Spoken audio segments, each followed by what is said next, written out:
Hello everyone, সবার কি খবর? আজকে সকালের নাস্তাটা দেখাচ্ছি। আজকে একটা ব্রোকলি প্যানকেক বানিয়েছিলাম। তো এটা খেতে কেমন হয় সেটার টেস্টটা আজকে তোমাদের সাথে শেয়ার করি। আর এই যে আমি ব্রোকলিটা ধুয়ে ভালো করে একটা গ্রেটারের সাহায্যে কুড়িয়ে নিয়েছি, আর সামান্য একটু পেঁয়াজ দিয়েছি, আর একটু সামান্য লবণ, আর ডিম অ্যাড করেছি, আর সামান্য একটু পরিমাণ ময়দা ইউজ করছি। আমি এটা লাল আটা ইউজ করেছি, ময়দা দিইনি আমি। ইচ্ছা করলে ময়দাও দেওয়া যেতে পারে। তো আমি এখানে সামান্য পরিমাণেই আটাটা ইউজ করলাম। তো এখন আমি সব কিছু একসাথে একটু মিক্সড করে নেব, একদম ভালোভাবে মিক্সড করার পর এটা দেখতে এরকম হয়েছে। তো এটা হচ্ছে ব্যাটারটা। তারপর আমি একটা ফ্রাই প্যানে তেল দিয়ে দিয়েছি, আর আমি এখন এটাকে ছোটো ছোটোভাবে দিয়ে দিচ্ছি। তাহলে খাবারের জন্য এটা একটা ট্রাই করে দেখা যেতে পারে। তো এই যে আমি ব্রাশ করার পর এখানে আমি ছোটো ছোটোভাবে দিয়ে দিচ্ছিলাম, হাতের সাহায্যে দিয়েছি। তো তারপর এই যে এরকম হয়ে গেছে। এখন জাস্ট আমি খালি উপর থেকে আবার উল্টিয়ে দেব।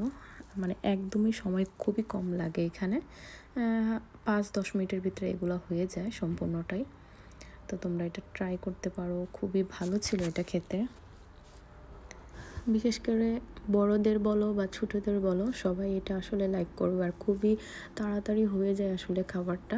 আর আমি মাঝে মাঝে আসলে কলা দিয়ে করি, কলা দিয়ে প্যানকেকগুলো বানাই, বা আবার অনেক সময় আছে অ্যাভোকাডো দিয়েও বানাই। আজকে সেজন্যই আজকে এটা ব্রোকলি দিয়ে ট্রাই করি। আছে ব্রোকলির গন্ধটা পছন্দ করে না, সেই জন্য তোমরা এখানে একটু মশলা ইউজ করতে পারো, না হয় হানি দিয়ে খেতে পারো। এই জন্য একটু পেঁয়াজ ইউজ করেছিলাম, যাতে গন্ধটা যদি মনে হয় আর কি বাজে, সেজন্য।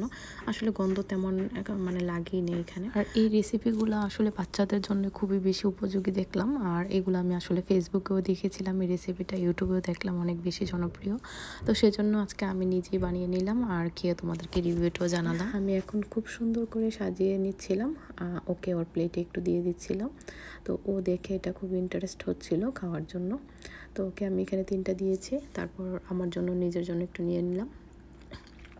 আমি একটু ডিম ভেজে নিয়েছিলাম মামলেট করে।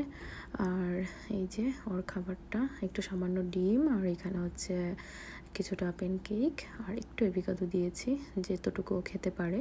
আসলে দেওয়ার আকর্ষণটাই হচ্ছে সবচেয়ে বেশি সুন্দর, এটা থেকে ও শিখে বা ওর কাছে ভালো লাগে আসলে খেতে। তারপর আমিও বসে গেলাম ওর সাথে একসাথে খেতে। তো দুইজন এখন বসে আমরা খাওয়া দাওয়া করবো। আর আমি এই যে খাচ্ছি, ভিতরে আসলে অনেক সফটও ছিল এটা, তো আমার কাছে খুবই ভালো লেগেছে। তো আজকের প্যানকেকের রেসিপিটা তোমাদের কাছে কেমন লেগেছে আমাকে জানিও, কেমন লেগেছে আজকের রেসিপিটা। আর যদি ভালো লেগে থাকে তাহলে তোমরাও বাসায় ট্রাই করো আর আমার সাথে শেয়ার করো। ভালো থেকো সবাই, বাই।